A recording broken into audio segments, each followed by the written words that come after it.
여러분 기도해 주시고 응원해 주셔서 집회 잘 다녀왔습니다. 세 분의 목사님이 이렇게 전체 관리하는 그런 수련회였는데 그 목사님께서 하신 말씀이 보통 강사님이 왔다 가시면 예전에 어떤 목사님 가셨는데 뭐 이렇게 청년들이 이름을 잘 기억 못하죠. 본인 교회가 아니니까. 그런데 뭐라고 이야기해줬냐면 청년들이 목사님의 이름은 기억할 것 같습니다. 잊지 못할 것 같습니다. 도대체 무슨 사고를 치고 왔길래 나중에 말씀드리겠습니다. 어쨌든 잘 다녀왔습니다. 바울은 사역을 할 때 나는 무익한 종입니다. 아무것도 할 수 없습니다. 그런 마음으로 사역을 했습니다. 나 주님의 기쁨이 되기 원합니다. 그랬더니 그 결과로 데살로니가 이 성도들 3주밖에 함께하지 않았지만 바울에게서 느껴지는 어머니의 사랑을 느꼈다 말씀드렸습니다. 그 사역은 억지로 하는 것이 아닙니다. 사랑조차도 우리는 완벽하게 할 수 없는 그런 죄인들이죠. 그럼에도 불구하고 무익한 종이고 나 같은 죄인이지만 그래도 주님의 기쁨이 되기 원합니다 라는 마음으로 하나님 일할 때 또 하나님께 우리 시간과 삶을 드릴 때 하나님께서 놀랍게도 그런 열매들로 맺게 해 주시더라는 겁니다. 그게 성령의 열매 아니겠습니까? 우리 스스로는 사랑의 열매를 맺을 수가 없습니다. 그저 나는 무익한 종입니다. 나 주님의 기쁨 되기 원합니다. 그렇게 우리를 드리면 하나님께서 그렇게 우리를 사용하시더라는 겁니다. 정말 하나님은 사람의 어떤 능력, 사람의 어떤 노력을 크게 보시지는 않는 것 같습니다. 마음 중심을 보시는 분 같습니다. 거지 나사로가 비유해 보면은 구원받아요. 그리고 부자였던 사람은 오히려 지옥에 갑니다. 사실 이 비유 자체는 그 유대인들의 종교관과 세계관을 완전히 흔드는 그런 비유입니다. 왜냐하면 부자는 하나님의 축복 때문에 그래서 부자가 된 건데 반면에 가난한 사람은 그 하나님께 벌 받아서 가난해진 거거든요. 우리는 알 수 없지만 이 거지 나사로의 가난의 그 이유는 그 죄의 결과라는 겁니다. 그런데 이 그날에 가봤더니 역전되어 있는 겁니다. 거지였던 사람이 천국 가 있고 하나님의 축복과 하나님의 은혜 그리고 하나님의 마음을 시원케 생각했던 사람이 지옥 가 있는 것이죠. 우리가 천국에 가면 그날에 가면 대역전극을 굉장히 많이 보게 될 겁니다. 분명히 성경에서도 먼저 된 자가 나중되고 나중된 자가 먼저 된다 말씀하셨거든요. 분명히 내가 앞섰다 생각했고 저 사람이 앞섰다 생각했는데 맨 꽁지에 가 있는 것을 보게 될 겁니다. 그리고 저 사람이 맨 꽁지라 생각했는데 맨 앞자리에 가 있는 것도 보게 될 거라는 겁니다. 지난주에 구걸하는 할머니에 대해서 말씀드렸습니다. 사실 원망뿐인 인생의 모습이 정상 아니겠습니까? 그런 구걸하는 인생을 바라보면서 거기서 어떻게 하나님의 사랑을 느낄 수가 있겠습니까? 하나님이 인생을 버리셔서 내가 이렇게 된 거 아니냐? 그게 보통 일반적인 사람의 모습들인데 그런 상황 가운데서도 예수 믿고 하나님 믿고 내 삶에도 하나님이 함께 하신다는 그 믿음을 고백하는 것 그게 쉬운 일이겠습니까? 어쩌면 천국 가서 그 할머니야말로 맨 앞자리에 서 있을 수도 있는 겁니다. 왜냐하면 신앙을 고백하기 굉장히 힘든 상황에서도 예수 믿는 믿음을 버리지 않고 끝까지 하나님의 기쁨 가운데 살려고 노력했고 나 주님의 기쁨 되기 원합니다 삶을 살았기 때문에 그 중심을 지킨 그분이야말로 우리는 그렇게 되면 다 넘어질 것 같은데 넘어지지 않은 그 구걸하는 할머니야말로 우리보다 더 앞선 사람이 될 수 있다는 겁니다. 그러니 정말 하나님은 우리 중심을 보시는 분이라는 거죠. 믿음을 지키느냐, 우리 중심을 지키고 있느냐, 어떤 상황 가운데서도 그걸 보시는데 여러분 어떠신지. 교만한 마음은 절대로 하나님 기쁨이 될 수가 없습니다. 패망의 선봉이라지 않습니까? 교만한 마음은 하나님이 일할 수 없기 때문입니다. 하나님이 일할 수 없기 때문에 망하는 것이죠. 하지만 나 주님의 기쁨이 되길 원합니다. 나는 무익한 종입니다 라고 했을 때 그때 하나님이 일하시고 우리가 상상하지 못했던 열매들을 맺게 하시더라는 겁니다. 그러니 마음이 중요합니다. 우리가 새로운 교회 다음을 이야기하고 있는데 우리가 가진 능력이 많으신 걸 알고 있습니다. 여러분 하실 수 있는 것이 많다 알고 있습니다. 하지만 교회를 세울 때 중요한 것은 나 같은 무익한 종, 그럼에도 나 주님의 기쁨이 되길 원합니다. 이 마음이 있을 때 하나님이 우리가 상상하지 못했던 놀라운 열매를 맺게 하신다는 겁니다. 이것을 믿으시기를 축복드립니다. 이것이 우리 교회 새로운 브랜드가 되기를 축복드립니다. 나 주님의 기쁨 되길 원합니다. 교회는 예수님께서 피로 만드신 곳입니다. 피로 사신. 그러니까 우리가 다양하고 믿음의 연륜도 다양하고 또 다양한 분들이 모였지만 공통점은 예수님께서 피로 우리를 이렇게 모으신 겁니다. 예수님께서 우리를 구원하셨을 때 그냥 구원만 하신 것이 아니라 우리를 교회 한 몸으로 불렀다라고 분명히 말씀하셨습니다. 그러니 우리는 예수 믿음과 동시에 교회의 한 지체가 되는 겁니다. 그냥 한 일부죠.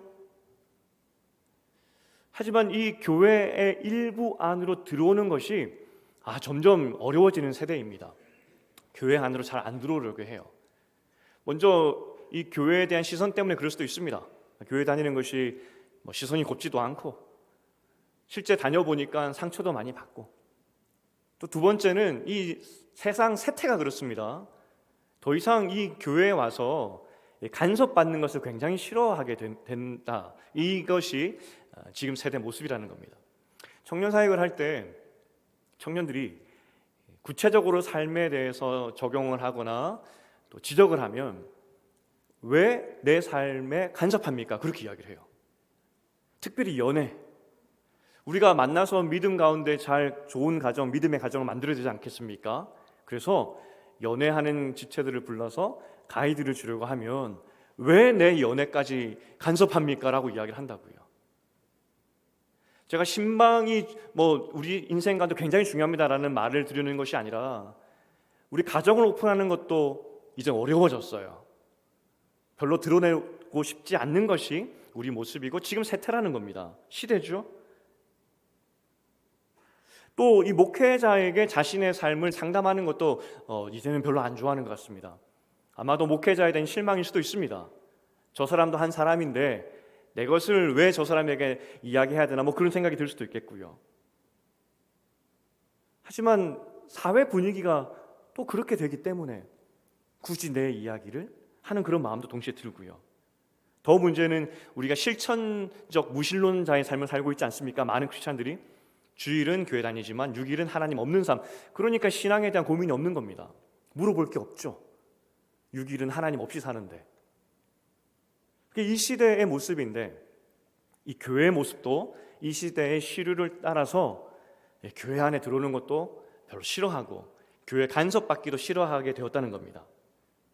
그런데 바울은 오늘 이 데살로니가 교회에게 아버지가 자기 자녀에게 하듯 권면하고 위로하고 경계하였다 이야기를 하고 있습니다. 먼저 이 데살로니가 교회의 성도들은 로마 문화에 익숙했던 사람들입니다. 로마에서는 아버지가 이 자녀 교육을 도맡았습니다. 이제 학교가 들어가고 어느 정도 철이 들면 그 다음부터는 아버지 몫입니다. 특별히 이 아버지는 아들 교육, 그러니까 자기의 후계자가 될 아들 교육을 더 열과성으로 했죠. 왜냐하면 자신의 모든 권력과 모든 것을 물려받은 아들이기 때문에.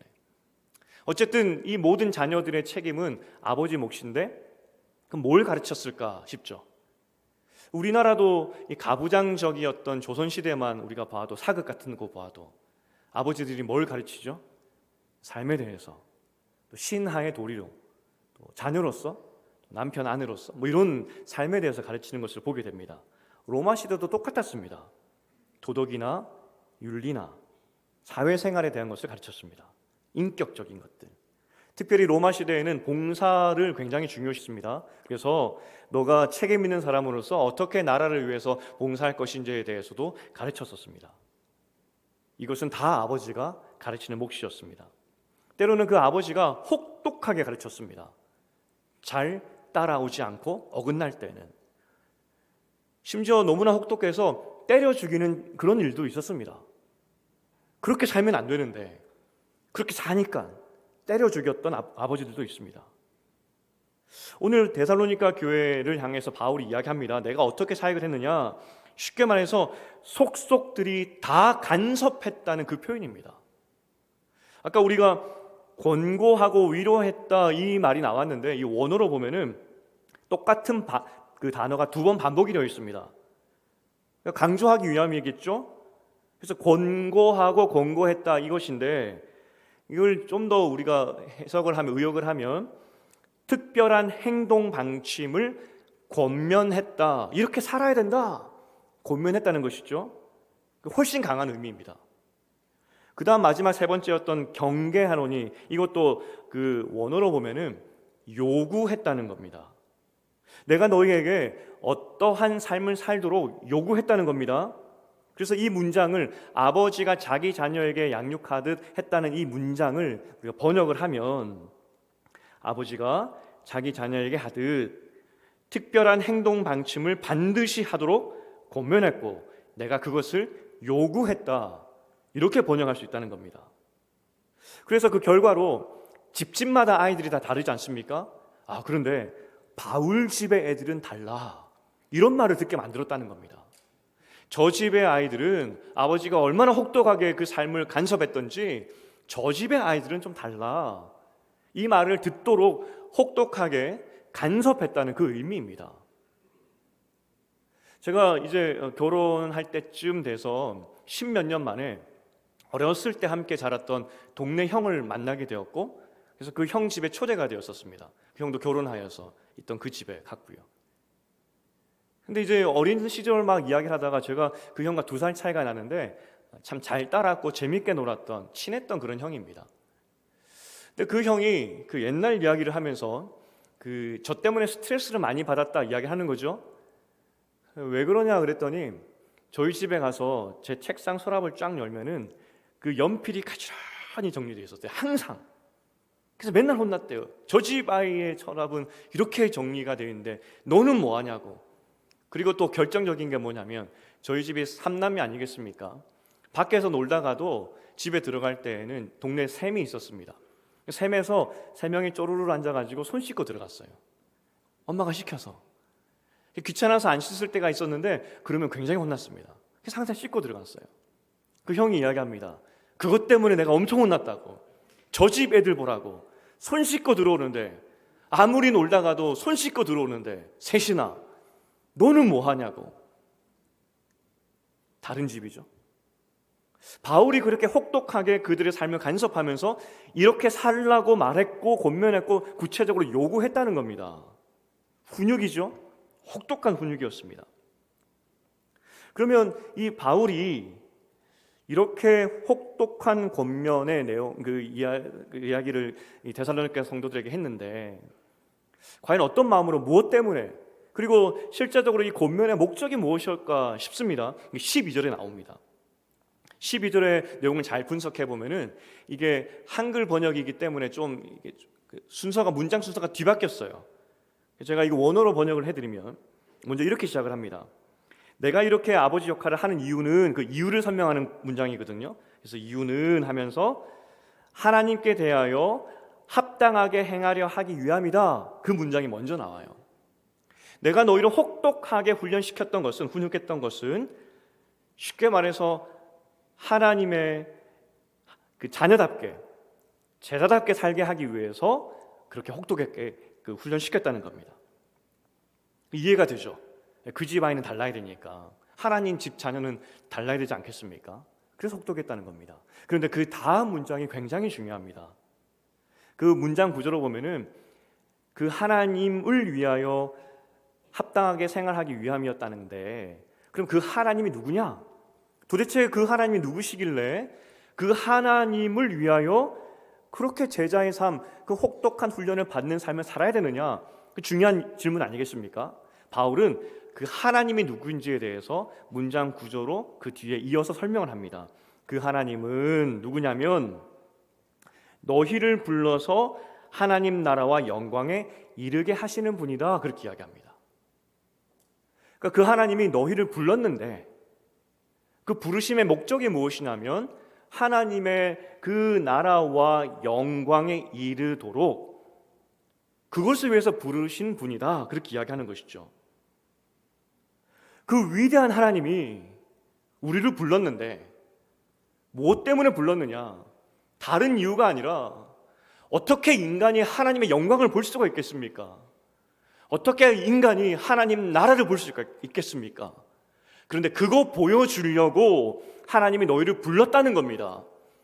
그 위대한 하나님이 하나님 나라와 영광을 보라고 불렀는데 그 하나님을 위하여서 제자 되는 것, 훈육받는 것 당연한 거 아니겠느냐? 그래서 내가 혹독하게 훈련했다. 그렇게 말하고 있는 것이죠. 여러분 별로 감흥이 없으신 것 같은데 정말 하나님께서 나 같은 죄인을 하나님의 영광과 나라를 보는 삶으로 부르셨다는 것이 믿어지십니까? 정말 믿어진다면 그 하나님을 위하여서 합당한 삶을 사는 것이 맞지 않겠느냐. 그래서 내가 너희 삶을 간섭했다라고 이야기하는 겁니다. 여기서 교회에 굉장히 중요한 역할이 나오죠. 교회는 제자 만드는 곳입니다. 삶을 간섭해서 하나님의 제자로 만드는 것. 그래서 하나님의 부르심의 목적대로 이 땅에 살아가는 동안에 하나님의 영광을 보고 하나님의 나라를 보는 사람으로 만드는 곳. 그게 교회입니다. 그래서 교회는 우리 삶을 간섭해야 됩니다. 여러분 간섭 받으셔야 됩니다. 때로는 여러분 그렇게 살면 안 됩니다. 여러분 하나님 나라와 영광을 보셔야죠. 어떻게 그렇게 살 수가 있겠습니까? 도전 받으셔야 되고 때로는 이렇게 사셔야 됩니다. 이렇게 살아야 영광과 나라를 봅니다. 그런 간섭을 받아야 된다는 겁니다. 그런데 문제는 여러분 이런 간섭을 받고 계십니까? 교회를 통하여서 이러한 하나님의 영광과 나라를 보는 그 일을 위해서 나를 만져주는 그런 간섭들, 그런 훈육들 그걸 받고 계시냐고요. 정말 안타까운 것은 사람은 정말 망각이 빠른 것 같습니다. 잘 잊어버려요. 지난 우리가 3년 동안 코로나라는 것을 거쳐갔습니다. 그리고 코로나 때 우리가 한 가지 외쳤던 것이 무엇이냐면 본질로 돌아가자였습니다. 여러분 기억나십니까? 본질로 돌아가자. 진짜 신앙의 본질로 돌아가자 막 외쳤습니다. 왜냐하면 속수무책으로 성도들의 삶이 무너지는 것을 보면서 야 우리 신앙이 뭐냐, 우리가 도대체 뭘 믿었느냐 점검하는 그런 시간들이 3년이나 있었습니다. 그리고 참 놀랍게도 그 3년의 시간 동안에 넘어지는 교회도 많았지만 부흥하는 교회도 있었습니다. 어떤 교회가 부흥하는지 보았더니 정말 제자의 삶을 위하여서 훈육한 교회, 제자의 삶을 살도록 포기하지 않고 함께 마음을 모아서 하나님을 배워갔던 교회, 그리고 그렇게 살려고 노력했던 교회 부흥한 것을 우리는 3년이 지난 후에 확인하게 됩니다. 야, 이게 본질이구나. 교회는 성도들의 삶을 간섭하는 곳이고 어떻게 살아가야 되는지를 알려주는 곳이구나. 그걸 우리는 보게 되었습니다. 그런데 그것을 벌써 잊어버렸어요. 제가 집회를 인도하는 동안에 준비할 때 유튜브 같은데 이제 알고리즘으로 연관해서 막 뜨지 않습니까? 뭐가 떴냐면 목회자 컨퍼런스 같은 게 떴습니다. 그 내용이 뭐냐면 코로나 때부터 있었던 겁니다. 내용은 한 가지입니다. 본질로 돌아가자. 그래서 본질로 돌아가서 성공한 목사님들, 교회들, 그리고 학자들, 그리고 데이터 연구소 소장님들, 내용은 똑같습니다. 코로나 때 했던 내용들, 코로나가 지금 지나고 나서 하는 내용들, 기독교 방송에서 라이브로 보여줬습니다. 코로나 때도 했고 지금도 하고 있습니다. 무슨 생각이 들었냐면 다 까먹었구나, 다 잊어먹었으니까 또 기독교 방송에서 똑같은 내용 또 방송하고 있구나. 그런데 또 보고 있어요 사람들이. 왜냐하면 잊어버렸으니까. 지금 총회에서도 운동을 하고 있습니다. 운동을 다시 예배 드리자고. 근데 여러분 제가 본질을 잊어버렸다 말씀드렸지 않습니까? 지금 다시 예배라고 총회에서도 이야기하고 있는데 지금 다시 돌아가자는 그 본질의 내용들이 뭐냐면 이전처럼 새벽 예배, 수요 예배, 주일 저녁 예배 잘 드리는 신앙에서 벗어납시다. 진짜 예배 드립시다. 그겁니다. 진짜 주일 예배를 드립시다. 그 내용입니다. 오히려 습관적이었던 예배를 벗어버립시다. 그게 그 3년 동안의 우리 결론이었습니다. 예배만 드리고 가는 인생이 아니라 예배 때 받은 그 말씀을 통해서 진짜 사는 삶에 간섭받은 내용으로 살아보자고, 그래서 다시 예배 드리자고, 그게 다시 예배라는 구회 안에 있는 내용이라는 겁니다. 말씀대로 훈육받아서 살아보자고. 코로나 때 한국교회 민낯이 드러났습니다. 기독교 주요한 국가들을 다 조사했는데 코로나 때문에 당신의 신앙이 떨어졌습니까? 아니면 좋아졌습니까? 그 내용이었습니다. 기독교 국가들에 있는 그 신앙인들이 거의 대부분, 조금이지만 신앙이 오히려 좋아졌습니다라는 것이 숫자가 조금 더 많았습니다. 조금 더. 그런데 유일하게 한국만 신앙이 무너졌습니다, 떨어졌습니다, 압도적으로 많았습니다. 그 왜 그럴까? 지금까지 우리는 한국 교회만큼 예배가 많은 교회가 없었습니다. 그냥 드려지는 예배 습관적으로 와서 예배만 드리고 갔더니 결과가 이러했습니다. 훈육받지 않고 제자가 되지 않으니 예배만 드렸지 우리 삶에 전혀 변화가 없는 그 3년의 결과가 있었는데 끝나고 나서 아무런 변화가 없는 겁니다. 또 예배만 드리려고 하고 또 습관적으로 신앙생활 하려고 하고 무신론적 기독교의 신앙을 다시 회복하고 있는 한국교회의 모습, 그게 우리 모습은 아닌지. 우리는 바울의 이 도전처럼 이전과는 다른 집이 되기 원합니다. 훈육이 있는, 코로나가 끝났고 하나님께서 주신 이 기회 교훈을 잘 받아서 정말 훈육이 있는, 그래서 이 주일 예배 우리가 집중하자는 겁니다. 이 예배면 충분합니다. 이 예배 가운데 내 삶을 돌아보고 어떻게 살아가야 될지, 이 말씀을 붙잡고 어떻게 일주일을 적용해야 될지 이 고민이 있을 때 우리는 전혀 다른 삶을 살 수 있다는 겁니다. 우리가 이 신년학당도 하려고 하는 게, 수요일날 신년학당이 있습니다. 여러분 공부하셔야 됩니다. 세태가 어떻게 흘러가는지, 세상이 어떻게 흘러가고 있는지 아셔야 됩니다. 특별히 헤브론 교회 교구 성도님들께 부탁을 드립니다. 제가 이번 주에 집회 기간이었지만 잠언 말씀을 읽으면서 생각이 좀 빠졌습니다. 묵상을 하다가 잠언 말씀에 이런 내용들이 많아요. 말씀을 묵상하고 말씀을 가까이 하면 장수한다. 아니, 말씀 묵상하는 것이 장수, 그냥 구약이니까, 이게 시적인 표현이니까 복 받는다라는 생각으로 그냥 넘어가려고 하다가 순간 이 생각이 들었어요. 오늘 바울이 아버지의 역할을 한다고 했는데 구약시대의 가정의 아버지는 어른입니다. 가장 어른이 그 집안의 모든 신앙과 도덕적인 것들을 다 가르쳤습니다. 그게 어른의 역할입니다. 그런데 문제는 물론 구약이니까 시대의 변화가 좀 느렸긴 하지만 로마 시대도 그랬다지 않습니까? 요즘 젊은 것들 하면서 시대는 다 똑같은 것 같습니다. 집안의 가장 어른이 요즘 젊은 것들을 말씀으로 가르쳤어야 됩니다. 요즘 젊은 것들의 생각을 따라가서 이 요즘 젊은 것들이 말씀을 듣게 하기 위해서 연구했던 것이 어르신들의 모습이었다는 겁니다. 곰곰이 생각해 보니까 사람이 생각하고, 사람이 연구하고, 고민하고 하나님을 위하여서 애쓸 때, 육체적으로도 건강해지겠구나, 이게 그냥 하는 말이 아니라 실제적으로 건강해지겠구나 싶었습니다. 신앙학당 이런 모든 성도님들이 다 동참했으면 좋겠습니다. 그리고 특별히 어르신들, 헤브론 교회 성도님들, 다음 세대가 무엇 때문에 고민하는지 잘 이해가 되진 않지만 그 안에서 기도 제목 찾으시고 간절히 기도해주는 어른들이 되었으면 참 좋겠습니다. 우리가 수요 가정예배라고 붙였더니 이게 좀 많이 혼동하시는 것 같아요. 좀 더 쉬운 말로 수요 삶의 예배입니다. 지금까지는 지긋지긋한 집구석이었고 이 지긋지긋한 이 직장 생활이었는데, 그래서 여기는 하나님이 없으신 줄 알았는데 여기에도 하나님이 계시군요.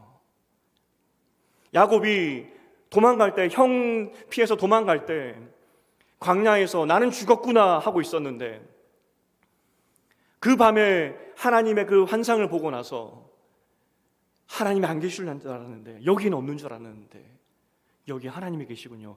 베델을 쌓았듯이 여러분의 그 지긋지긋한 집구석이 아니라, 지긋지긋한 직장 생활이 아니라 이곳에도 하나님이 계시군요. 개인으로 삶으로 예배드리면서 그걸 느껴보자는 겁니다. 제자로서 그러면 영성 기도도 마찬가지입니다. 성도가 기도해야죠. 주님 도와주시옵소서.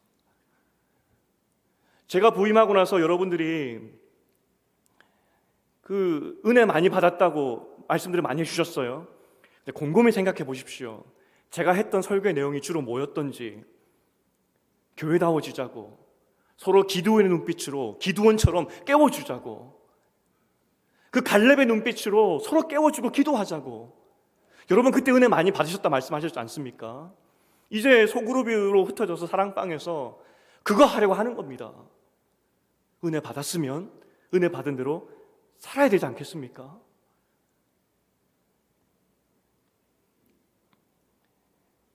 우리는 부르심 따라 하나님의 영광과 나라를 볼 사람입니다. 그리고 교회는 그렇게 살도록 훈육하는 곳입니다. 제가 이 집회를 갔을 때 제가 저녁 집회를 제가 다 담당했고 이제 마지막 폐회 예배도 제 담당이었습니다. 두 번의 특강이 있었는데 그 특강은 한 분은 지금 젊은이들 사이에서 가장 유명한 찬양팀이 왔었고요. 한 특강은 총신대학교 신학대학원 교수님이 오셨습니다. 그 교수님은 저희 학부 선배고 잘은 알지 못하지만 그리고 군대도 같은 사단이었어요. 학사장교였고 그분도. 그래서 한 번 뵀었어요. 그리고 유학 공부할 동안에도 한 번 인사드렸던 적이 있었어요. 그분은 저를 잘 모르지만 어쨌든 저는 그분을 잘 알고 어떤 분인지. 근데 그분을 꼭 뵙고 싶었어요. 어떻게든 연결이 되면은 찾아가서 꼭 뵙고 싶었었습니다. 왜냐하면 그분이 가르치는 전공이 뭐냐면 예배학입니다. 예배학. 다시 예배로 돌아가야 되고 다시 예배 집중을 해야 되는데 바로 하고 있는지 궁금도 했고 또 교수님, 우리 교단 교수님 아니겠습니까? 그 교수님께 자문도 구하고 싶었고 근데 참 감사하게도 이번에 특강을 마치시고 시간을 내주셨어요. 식사도 하고 바쁜데도 긴 시간, 저도 저녁에 집회가 있는데 그냥 긴 시간 그분과 차를 마시면서 대화했었습니다.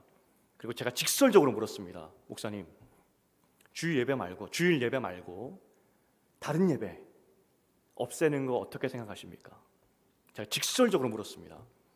그랬더니 그분도 직설적으로 대답해 주셨습니다. 한치의 망설임 없이 교회는 성도들의 생명을 살리는 곳입니다. 생명을 살리는 대안이 있다면 없애도 됩니다. 교회는 성도의 생명을 살리는 곳이지 그냥 습관적으로 예배 드리러 오는 곳이 아니라는 겁니다. 교회는 하나님의 나라와 하나님의 그 영광의 모습을 보게 하는 곳이지 여러분들 하루 나와서 예배 드리고 가게 만드는 곳이 아니라는 겁니다. 근데 우리 교회는 그런 생명을 전해주고 하나님의 나라와 영광을 보게 하는지, 여러분은 교회를 통해서 그렇게 살고 있는지 보고 있는지, 이게 우리가 말했던 본질의 내용이라는 겁니다. 그런데 벌써 잊어버렸어요. 제가 이번 집회를 갔을 때 정말 신기한 경험을 하나 했습니다. 사실 제가 가게 된 계기를, 이유를 말씀드려야 될 것 같은데, 제가 청년부 디렉터로 있는 동안에 20명의 전도사님을 받아서 20명의 목사로 만들어서 이렇게 보냈습니다. 쉽게 말해서 7년 반 있는 동안에 20명의 전도사들이 와서 목사 안수까지 받게 하고 다 다른 교회로 보냈습니다. 사실 이 젊었을 때 청년 사역을 해봤다는 것이 큰 이력이기 때문에 많은 이 젊은 목사들이 이제 큰 교회로 이제 저처럼 디렉터 역할로 가게 됩니다. 갈 때마다 저한테 이야기를 해요. 그리고 가서도 이야기를 합니다. 목사님, 강사로 한번 와주십시오. 부탁을 해요. 한 번도 안 갔습니다. 왜냐하면 일단 여름, 겨울은 제가 바빠요. 저도 청년 사역을 해야 되는데 바빠 죽겠는데 오라고 하는 게 말이 안 되잖아요. 못 가고. 교회 상황도 그러했고. 근데 주변에서 저희가 뭘 조언했었냐면, 목사님 나가십시오. 많이 나가라고. 그러면 유명해지고, 그러면 책도 쓸 수 있고, 그걸 왜 마다하냐고, 왜 그 기회를 차버리냐고. 근데 유명해지고 싶은 마음은 없었어요. 그래서 안 갔어요.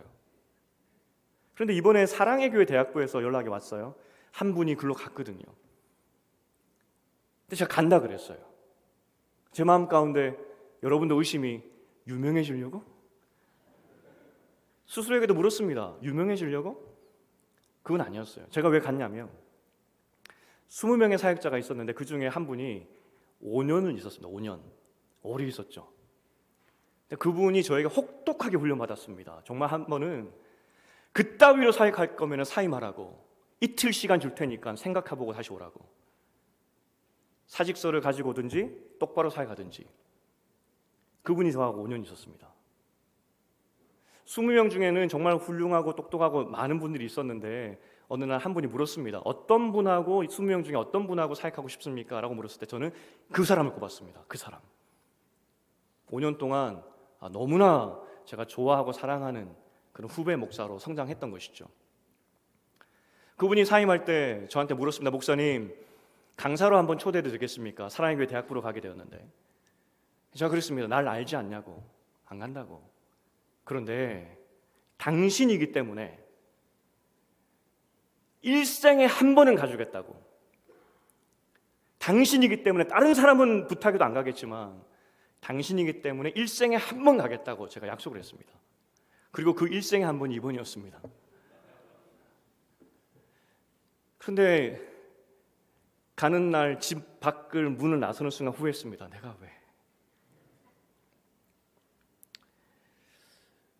가서 이제 수요 집회 마치고 금요 집회도 마치고 이제 금요일을 준비하고 있었습니다. 금요일이 제일 크대요. 사람들이 제일 많대요. 왜냐하면 직장인들도 이제 금요일 퇴근하고 다 오니까 오면은 거의 600명 된다 그러더라고요.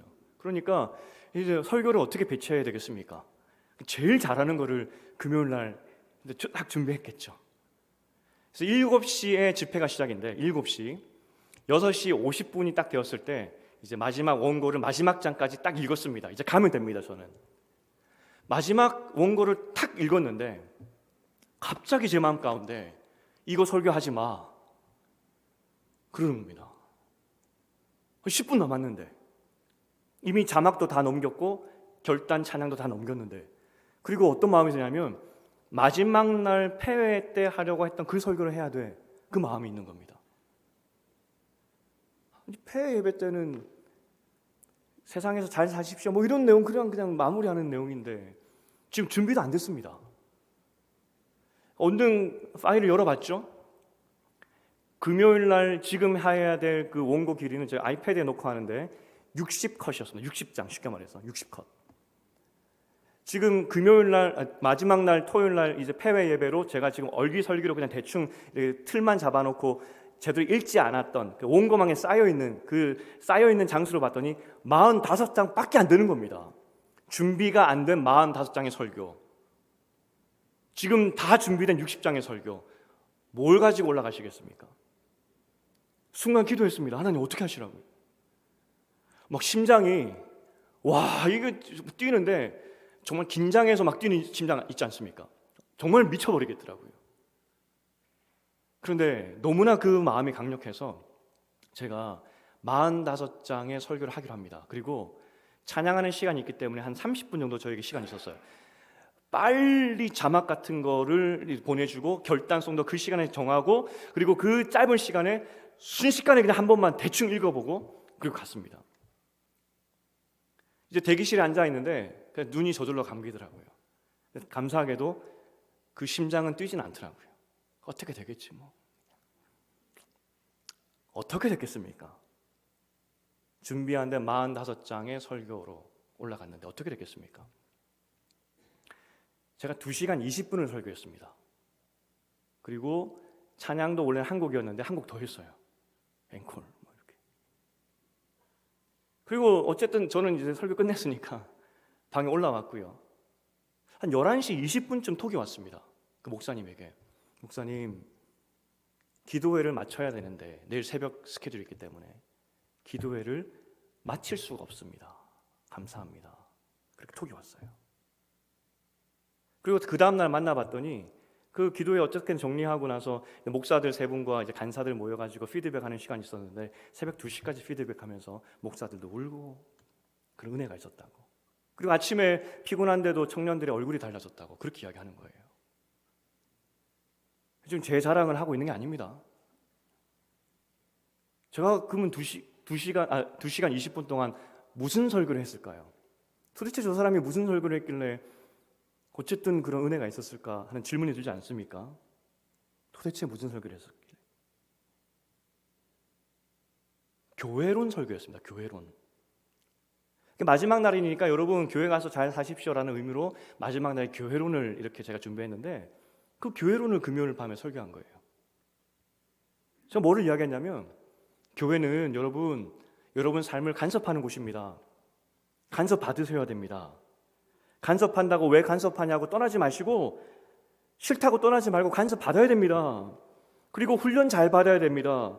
소그룹 잘해야 됩니다. 제자 훈련 받아야 됩니다.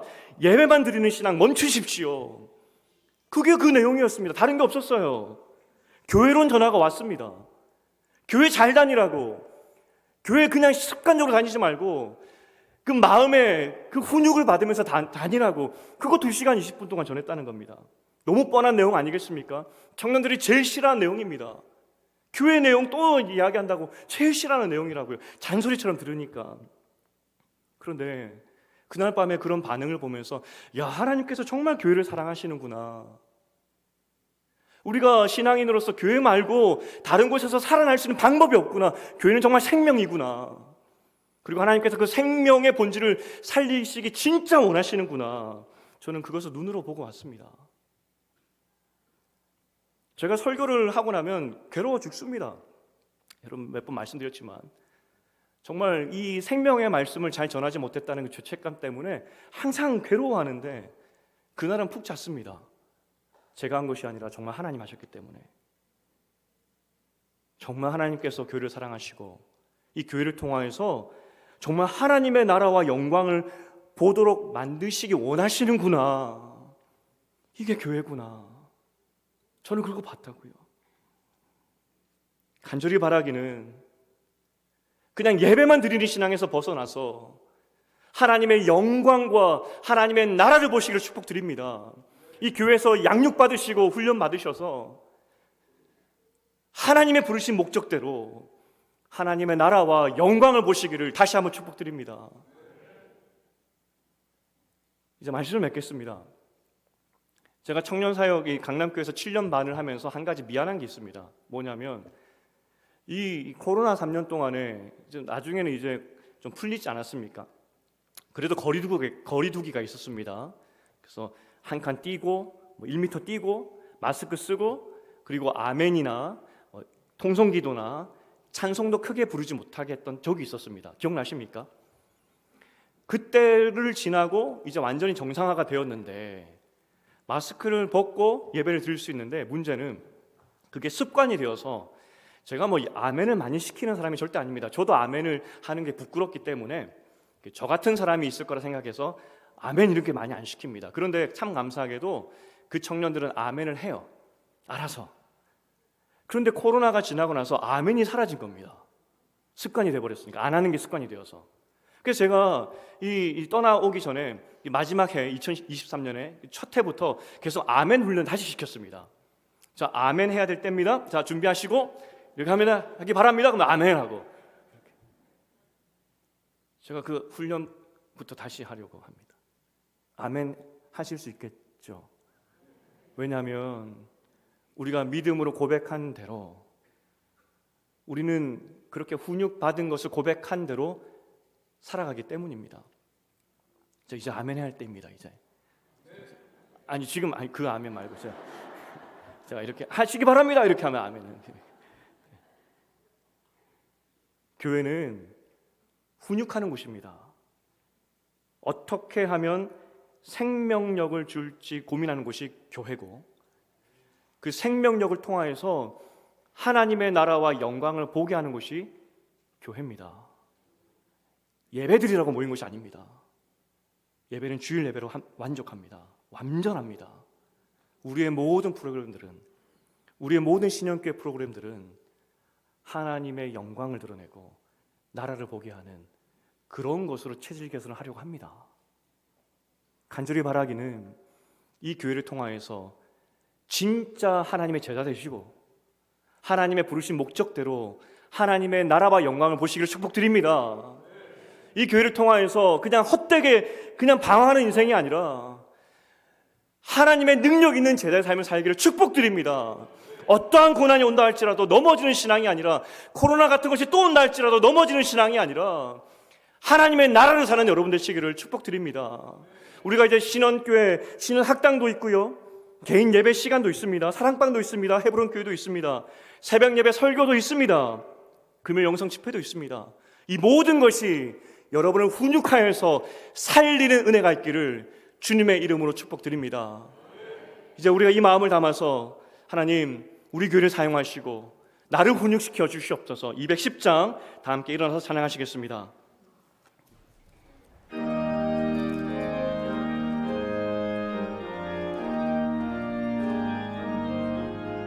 시온성과 같은 교회, 그의 영광 한없다. 허락하신 말씀대로 주가 친히 세웠다. 반석 위에 세운 교회, 흔들 자가 누구랴. 모든 원수 애워싸도 아무 근심 없도 생명샘이 솟아나와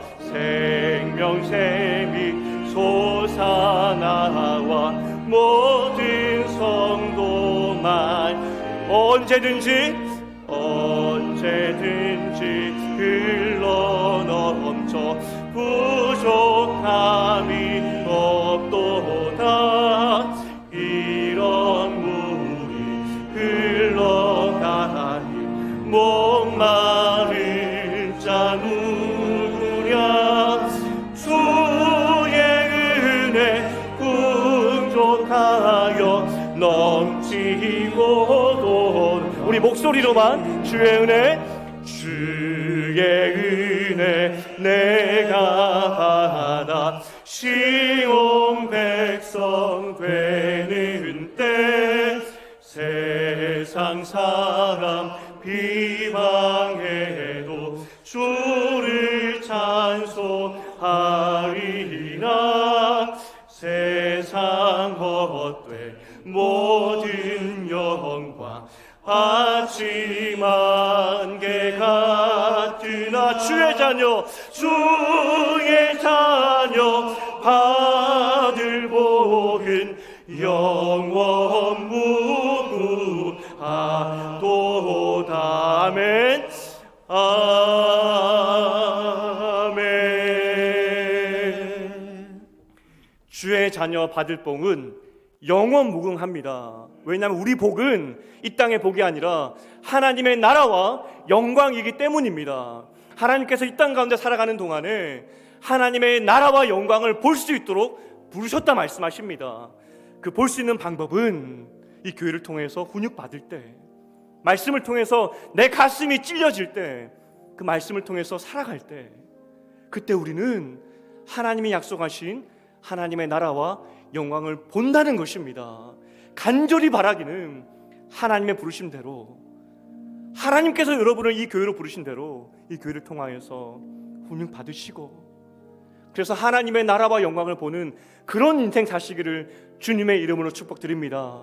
하나님 우리 교회를 사용하셔서 다시 생명력 있게 하셔서 생명이 흘러넘쳐서 내 눈이 열리고 하나님의 나라와 영광을 보는 삶 살 수 있도록, 능력 있는 삶 살 수 있도록 주님 도와주시옵소서. 우리 주님의 이름 한번 붙잡고 기도하겠습니다.